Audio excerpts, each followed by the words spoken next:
Brain, jeans, child habits అన్నీ కలిసి మన చేతి వాటాన్ని డిసైడ్ చేస్తాయి. మీ క్లాస్లో ఎప్పుడైనా ఎడమ చేతితో రాసే వాళ్ళని చూసారా? లేదా క్రికెట్లో లెఫ్ట్ హ్యాండ్తో ఆడేవాళ్ళని చూసారా? ఎందుకు కొంతమంది ఎడమ చేతితోనే పనులు చేస్తారు? ఇది జన్యుపరమైన సమస్య లేక బ్రెయిన్లో ఏమైనా ప్రాబ్లం ఉందా? ఏంటి ఈ ఎడమ చేతి మిస్టరీ? ఈ వీడియోలో తెలుసుకోబోతున్నాం. ప్రపంచ జనాభాలో కేవలం 10% మాత్రమే ఎడమ చేతివారు ఉన్నారు. అంటే 100 మందిలో 90 మంది కుడి చేతివారు కాగా మిగిలిన 10 మంది ఎడమ చేతివారు. ఇది పుట్టుకతో వస్తుందా లేక నేర్చుకోవడం వల్ల? ఒకప్పుడు ఎడమ చేతి వారిని వింతగా చూసేవారు. స్కూల్లో కూడా కుడి చేతితోనే రాయాలని ఫోర్స్ చేసేవాళ్ళు. ముందు జన్యుపరంగా చూడాలి.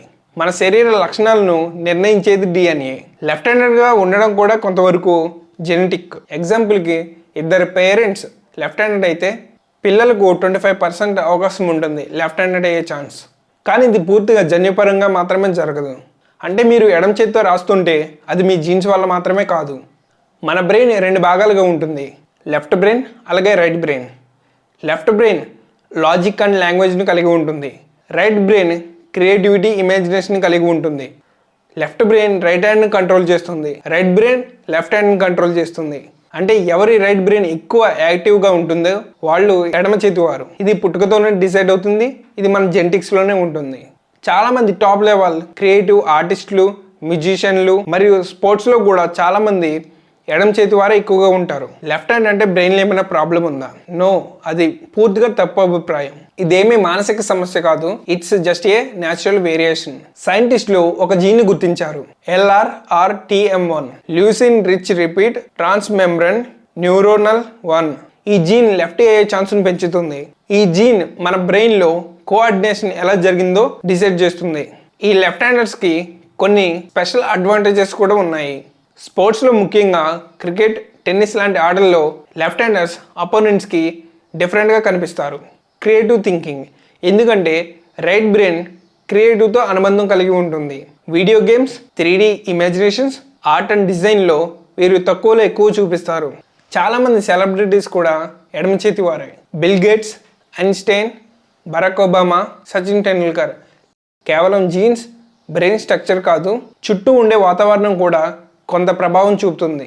ఎగ్జాంపుల్కి డేవిడ్ వార్నర్ కూడా రైట్ హ్యాండర్నే, కానీ బ్యాటింగ్ లెఫ్ట్ హ్యాండ్తో చేస్తాడు. డేవిడ్ వార్నర్ చిన్నప్పుడు బ్యాట్ను లెఫ్ట్ హ్యాండ్తో పట్టుకున్నాడంట. లెఫ్ట్ హ్యాండ్ ఫీల్ బాగుందని బ్యాటింగ్ను లెఫ్ట్ హ్యాండ్తోనే కంటిన్యూ చేశాడు. అలాగే బెన్ స్టోక్స్ రైట్ హ్యాండ్తో రాస్తాడు, లెఫ్ట్ హ్యాండ్తో బ్యాటింగ్ చేస్తాడు. ఇది బ్రెయిన్ యొక్క మ్యాజిక్. ఎవరి బ్రెయిన్ ఎలా కనెక్ట్ అయ్యిందో దానిపైన ఆధారపడి ఉంటుంది. ఇంకొక ఎగ్జాంపుల్ చెప్పాలంటే, చిన్నప్పట్లో ఎడమ చేతితో రాస్తూ ఉంటే స్కూల్ టీచర్లు కుడి చేతితో రాయు అని చెబితే వారు బ్రెయిన్ని ట్రైన్ చేసుకుని కుడి చేతితో రాయడం నేర్చుకుంటారు. అంటే కొందరికి లెఫ్ట్ హ్యాండ్నెస్ని మార్పించబడి ఉంటుంది. సో ఎడమ చేతితో రాయడం అనేది neither A brain disorder, not a problem. అంటే ఎడమ చేతితో రాయడం అనేది ఒక స్కిల్ కాదు, ఒక scientific secret. Brain, jeans, child habits అన్నీ కలిసి మన చేతి వాటాన్ని డిసైడ్ చేస్తాయి. 100 మందిలో కేవలం 10 మంది, ఆ 10 మందిలో మీరు ఉన్నారంటే యు ఆర్ యూనిక్. అంటే చెప్పొచ్చు ఎడమ చేతి వాళ్ళు తక్కువగానే ఉంటారు, కానీ యూనిక్నెస్లో టాప్ లెవెల్. మీరు ఎడమ చేతి వారే ఉంటే ప్రౌడ్గా ఫీల్ అవ్వండి. లెఫ్టీలు సూపర్ క్రియేటివ్గా ఉంటారు. మీ ఫ్రెండ్ లెఫ్టీ అయితే ఈ వీడియోని అతనికి ఫార్వర్డ్ చేయండి. ఇంకా ఇలాంటి మరిన్ని ఇంట్రెస్టింగ్ సైన్స్ బేస్డ్ ఫ్యాక్ట్స్ కోసం మన ఛానల్ని ఇప్పుడే లైక్ చేయండి, షేర్ చేయండి, సబ్స్క్రైబ్ చేసుకోండి.